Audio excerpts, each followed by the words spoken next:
தக் லைஃப் படம் எப்படி ப்ரோ இருக்கு? தக் லைஃப் படம் வந்து டைட்டில் தான் தக் லைஃப்.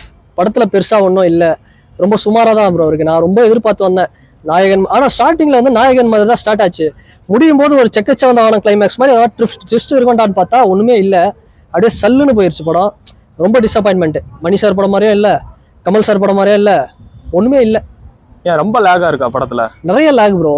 சினிமா பிடிச்சவனே வந்து என்னடா இது போர் அடிக்குது, லைட்டா அப்படி கண்ணு அப்படி தட்டணுன்ற மாதிரி ஆயிடுவானா. இப்போ ஜென்ரல் ஆடியன்ஸ்ல சில இதெல்லாம் வருவானுங்க பாருங்க, டாக்ஸிக்கானது. அவனுங்கெல்லாம் என்ன பண்றது, இப்ப எனக்கு இது பிடிக்கல அப்படின்னு பின்னாடியே வந்து கத்திட்டு இருந்தானுங்க. போர் அடிக்குது. நம்ம சொல்லலாம் மணி சார் படம் பிடியாதுன்னு. இப்ப எனக்கு மணி சார் படம்னா ரொம்ப பிடிக்கும். கண்ணத்தில் முத்தமிட்டால இருந்து, ஆயுத எழுத்துல இருந்து, முன்னாடி வந்த தளபதி, நாயகன் இதெல்லாம் வந்து ரீரிலீஸ் பண்ணா கூட நான் இப்ப கூட வருவேன். ஆனா இந்த படம் அந்த அளவுக்கு ஒர்த் இல்லைன்னு தான் சொல்றேன். ஏஆர் மியூசிக்லாம் எப்படி இருந்துச்சு? ப்ரோ அது வேற லெவல் ப்ரோ. பின்னி எடுத்துட்டாரு ப்ரோ. கொடுத்த காசுக்கு வந்து ஒர்த்துன்னு சொல்லலாம். அது ஒண்ணுத்துல அந்த அளவுக்கு வந்து பண்ணியிருந்தாரு. ஆனா மத்ததெல்லாம் சொதப்பிட்டாங்க. எஸ்டிஆர் கம்பேக்கா இருக்குமா இந்த படம்? எஸ்டிஆருக்கு வந்து இது கொஞ்சம் கோபேக்கா தான் ப்ரோ இருக்கும் கண்டிப்பா. ஏன்னா ஒரு நல்லா வந்துட்டு இருந்தாரு, மாநாடு அது இதுன்னு ஒரு 4 படம் ஹிட்டு, நல்ல லைனப்ல வந்தாரு. இந்த படம் வந்து கொஞ்சம் அப்படியே கொஞ்சம் சறுக்கி விட்டுருச்சு ப்ரோ. 2 பேரு இவர் விசஸ் அவர்னு வந்ததுன்னா ஒரு நல்லா இருக்கணும் ப்ரோ. மாஸ்டர் பவானி மாதிரி ஒரு சம்பவம் இருக்கணும். அப்புறம் என்ன இருந்தால விக்டர் அந்த அஜித் சார் கேரக்டர் மாதிரி ஒரு சம்பவம் இருக்கணும்.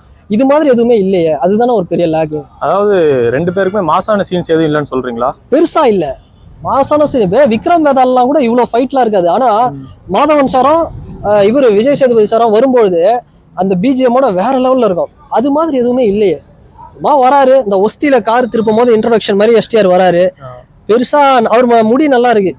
சம்டைம்ஸ் பார்க்கும்போது இந்த வெடிவேலு கபாலி கான் அப்படின்னு பாருங்க, அந்த மாதிரி இருக்கு ஒரு பக்கம் பார்க்கும்போது. அதான் ஓகே, ஒரு பக்கம் அப்படி இருந்தாலும் நல்லா இருக்கு, அந்த ஹேர் ஸ்டைல் நல்லா இருக்கு பார்க்கும்போது. ஆனா எதுவும் ஒர்க் அவுட் ஆகல. ஒரு பாட்டு எஸ்டிஆரை பாட வச்சிருக்கலாம். எஸ்டிஆரோட வாய்ஸ்க்கே நிறைய ஃபேன்ஸ் இருக்காங்க. இது மாதிரி ஏதாவது பண்ணிருக்கலாமே. இல்ல கமல் சாரை பாட வச்சிருக்கலாம். கமல் சார் வில்லத்தனம் காமிச்சு வில்லாதி வில்லன், அவருக்கு மேல வில்லன் கிடையாது. இப்ப கூட தசாதாத்துல ஃபிளச்சரு, ஆளவந்தான்ல மொட்டை கமல்லாம் பார்த்தோன்னா பயம் வரும். அது மாதிரி அவரை வில்லனா போட்டுக்கலாமே, அப்படி பண்ணிருக்கலாமே. கல்கி பாருங்க, 1200 கோடி வசூல் பண்ண படம். அதுல அமிதாப் பச்சன் செம்ம பெர்ஃபார்மன்ஸ் பண்ணுவாரு, பிரபாஸ் செம்ம பெர்ஃபார்மன்ஸ் பண்ணுவாரு, கமல் சார் ஒன்னும் இல்ல சுப்ரீம்னு ஒரு கேரக்டர் ஒண்ணுமே இல்லை. அப்படி ஒரு தலை தான் வரும், மொட்டை கமல் மாதிரி, ஆளவந்தான் மாதிரி அப்படி ஒரு தலை அப்படி வரும். அதுக்கே வந்து மிரண்டு போய் அந்த படத்துல அவ்வளோ ஸ்கோர். சும்மா ஸ்கிரீன் 2 நிமிஷம் வந்த கமல் சாருக்கு இதுல அப்படியாவது யூஸ் பண்ணிருக்கலாமே. ஸோ எதுவுமே இல்லை, பெருசா ஒர்க் அவுட் ஆகல. மணி சார் படமாவும் இது இல்லை. ஃபேமிலியோட வரலாமா படத்துக்கு? ஃபேமிலியோட வரலாம் ப்ரோ. இன்னும் சில சீன்லாம் வந்து ஒரு மாதிரி இருக்கு. ஆனா உலகத்துல நடக்காத எதுவும் காட்டல. அது டீசென்டான நல்ல விஷயம் தான், அது காட்டுறதுதான் காமிச்சிருக்காங்க. என்னன்னா ஃபேமிலி ஆடியன்ஸு கொஞ்சம் ஒரு மாதிரி இருக்கு. கமல் படம்னாலே இப்படிதான்ப்பா அப்படிங்கிற மாதிரி ஒன்று இருக்கும், அவ்வளவுதான். ஸோ ஆனா வரலாம், ஃபேமிலி ஆடியன்ஸ் வரலாம், ஒரு தடவை வருவாங்க, அவ்வளவுதான். த்ரிஷாவோட கேரக்டர் எப்படி? ரொம்ப சூப்பரா இருக்கு ப்ரோ. த்ரிஷாவோட ரோல் வந்து ரொம்ப பிடிச்சிருக்கு. அவங்களோட கேரக்டர் வந்து நம்ம சொல்லலாம் அவங்க படத்துல தப்பா இருக்கிற மாதிரி காமிச்சிருக்காங்க. உலகத்துல நடக்கிறது தான் காட்டுறாங்க. இது ஆல்ரெடி நாயகன் படத்துல சரண்யாவோட கேரக்டர், அவங்களோட கேரக்டரும் இது மாதிரியான ஒரு கேரக்டர் தான். ஸோ அந்த மாதிரி காமிச்சிருக்காரு. பட் இன்னும் கொஞ்சம் த்ரிஷா மேடம்க்கு இன்னும் கொஞ்சம் ஸ்பேஸ் நல்லா பண்ணிருக்கலாம். ஒரு பின்னு இருப்பாங்க. இதுல நம்ம செக்கச்சவந்த வானம்ல ஜோதிகா வந்து கொஞ்சம் மிரட்டி இருப்பாங்க வில்லி. த்ரிஷா மேடம்லாம் வந்து கொடி படத்துல வில்லி, அவங்க தானே வில்லத்தனம். அது மாதிரி ஒரு வில்லத்தனம் வச்சிருக்கலாமே. ஸோ சூப்பரா இருந்திருக்குமே. அதை மிஸ் பண்ணிட்டாங்களா, சாவடிச்சிட்டாங்க சிம்பிளா. அதுதான் ஒரு மைனஸ். ரேட்டிங்னா எவ்வளவு கொடுப்பீங்க? 10க்கு 5 தான் ப்ரோ. 10க்கு 5 தான். இந்தியன் 2 10க்கு 3 தரலாம்னா இந்த படத்துக்கு 10 5 தரலாம். அதை விட ஒரு 20-30 மடங்கு இந்த படம் நல்லா இருக்கு. ஆண்டவர் தயவுசெய்து நீங்களே டைரக்ஷன் பண்ணுங்க. ஆண்டவா நீங்களே டைரக்ஷன் பண்ணுங்க. நீங்களே ஸ்டோரி ஸ்கிரீன் பிளே நீங்களே எல்லாமே பண்ணுவீங்க. பேருக்கு சும்மா யாரையாவது ஒரு டைரக்ஷன் பண்ண வைப்பீங்க. சரி இல்லையா லோக்கிக்கோட ஒரு விக்ரம் 2 பண்ணுங்க. இல்லையா அதுவும் இல்லையா ஒரு எச் வினோத், ஒரு மிஷ்கின், ஒரு வெற்றிமாறன் சார், இவங்க கூட பண்ணுங்க. இன்னைக்கு நிறைய லைன் அப் இருக்கு. ஸோ அப்படி பண்ணீங்கன்னா சூப்பரா இருக்கும். அதை விட்டு போதும் மணி சார், அவரையும் நம்ம வயசாயிடுச்சு கஷ்டப்படுத்த வேணாம். ஆனா நல்லா பண்ணுவார் தான். அவர் வேற மாதிரி வேணா பண்ணலாம். இதே எஸ்டிஆரையும் த்ரிஷாவையும் வச்சு விண்ணை தாண்டி வருவாயா இன்னும் ஓடிட்டு இருக்கு ப்ரோ. லாங் ரன் அதுதான் ரீரிலீஸ்ல. அது மாதிரி ஒரு லவ் சப்ஜெக்ட் பண்ணலாம். அவர் எவ்வளவு பண்ணிருக்காரு, பாம்பே கிம்பே எல்லாம் லவ். அது மாதிரி ஒரு படம் கூட எடுத்துட்டு போயிடலாம். லவ் படம்லாம் எடுத்தா சும்மாவே வருவாங்க. காலேஜ் கட்டஸ்ட் கப்பலாக பசங்களோட. அமரன்லாம் பாதி ஓடினது கலெக்ஷன் காரணமே லவ் தான். அந்த மம்முட்டி சாய் பல்லவிக்காகவே கூட்டம் வந்து அப்படி ஒரு லவ் படம் எடுத்துட்டு போயிடுங்க. ஓகே கண்மணிலாம் சூப்பரா இருக்கும். அப்படி கூட எடுத்துட்டு போயிடலாம். ஆக்ஷன்னா செக்கச்சவந்த ஆடும். இல்லையா கல்ட்டு விஜய் சேதுபதிலாம் வருவாரு. நீங்க 2 வருஷம் கூப்பிட்டா கூட வருவாரு. அவரை வச்சு ஒரு தளபதி மாதிரி, ஒரு நாயகன் மாதிரி. இதே சிம்புவை வச்சு கூட, சிம்புவை வந்து அதுனா இன்னொரு படம் அதுக்கு முன்னாடி ஒன்று வந்தது, நம்ம வெந்து தணிந்தது காடு. சிம்புவை சூப்பரா பண்ணியிருப்பாரு நம்ம ஜிவிஎம் சார். அது மாதிரி மணி சார் வந்து சிம்பு எஸ்டிஆரை வச்சு கூட வேற மாதிரி பண்ணியிருக்கலாம். அது மாதிரி ஒரு படம் பண்ணலாம். ஸோ இது மாதிரி கொஞ்சம் டிசப்பாயின்மெண்ட் தான், ரொம்ப டிசப்பாயின்மெண்ட் எனக்கு. அதாவது ரிவ்யூ கொடுத்த மோஸ்ட்லி எல்லாருமே நெகட்டிவ் ரிவ்யூவா தான் இருக்கு. ஆமாம் ப்ரோ. இதுக்கப்புறம் மக்கள் வந்து படத்தை பார்ப்பாங்கன்னு நினைக்கிறீங்களா? வருவாங்க, வேற அதாவது மக்கள் வர்றதுக்கான ஸ்கோப் இருக்கணும். இப்போ விஜய் சாரோட படம்லாம் பார்த்தோம்னா வாரிசா இருக்கட்டும், வாரிசு அதுக்கப்புறம் லியோலாம் வந்து கொஞ்சம் படம் வந்து கொஞ்சம் ஒரு விமர்சனம் மிக்சடா இருந்தாலுமே என்ன ஆச்சுன்னா படத்துல என்டர்டைன்மெண்ட், அந்த கமர்ஷியல், அந்த மசாலா, டான்ஸ், சாங் அப்படி இப்படின்னு இருந்தது. அதனால கூட்டம் வந்தது. இதுக்கு கொஞ்சம் கஷ்டம் தான் ப்ரோ. ஆனா ஒரு வாட்டி தான் வரலாம். பட் படம் எனக்கு தெரிஞ்சு கொஞ்சம் அடி வாங்கிறதுக்கு பெரிய வாய்ப்பு இருக்கு. நான்லாம் வந்து கமல் சாரோட எனக்கு ரொம்ப பிடிக்கும். அவர் ஃபேன் இல்லைன்னா அவர் தான் நம்பர் 1. அவருக்கு மேலே இந்தியன் சினிமாவில் எதுவுமே கிடையாது, கமல் சார் தான்.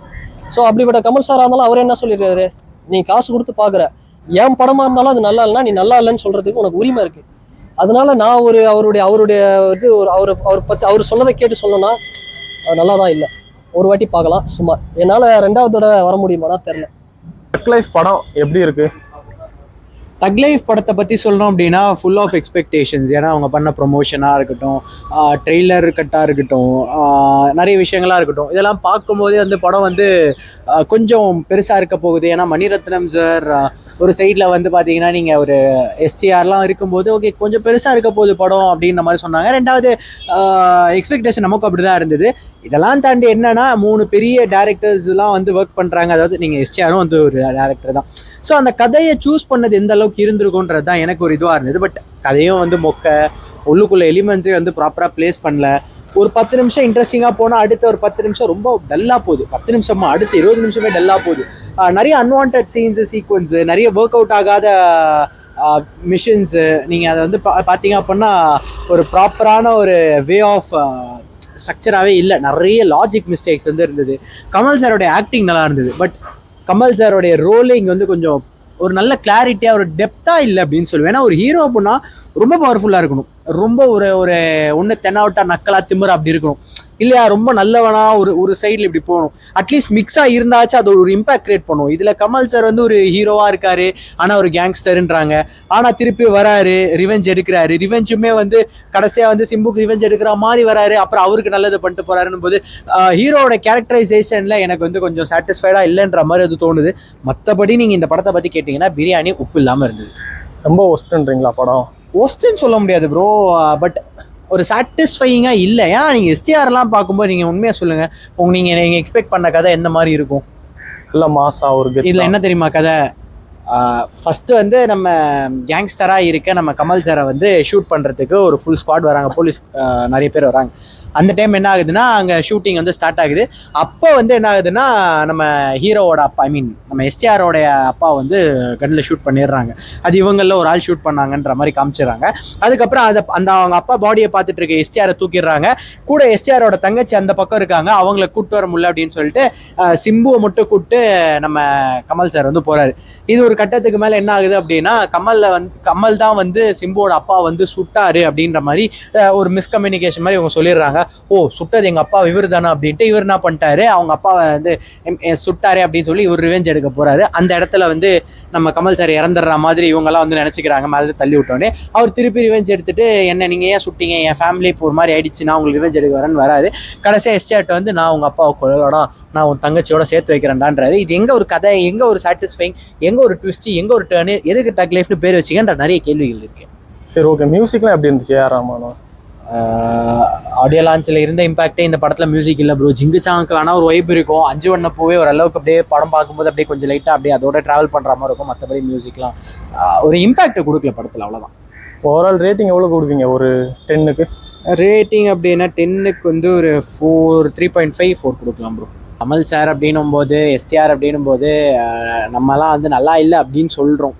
நான் நல்லா இல்லை அப்படின்னு ஒரு கோரா சொல்ல, படம் நமக்கு சாட்டிஸ்ஃபையாக இல்லை அப்படின்னு சொல்லுவேன். பட் இதெல்லாம் பார்த்துட்டு மக்கள் வரமாட்டாங்கலாம் கிடையாது. அவங்க எப்படி இருந்தாலும் ஒவ்வொருத்தங்களை ஆசை இருக்கும்ல, வந்து கண்டிப்பாக பார்ப்பாங்க. நாங்கள் சொல்கிறதுனால படம் ஓடாமலாம் இருக்க போகிறது கிடையாது, ஓடிடும்.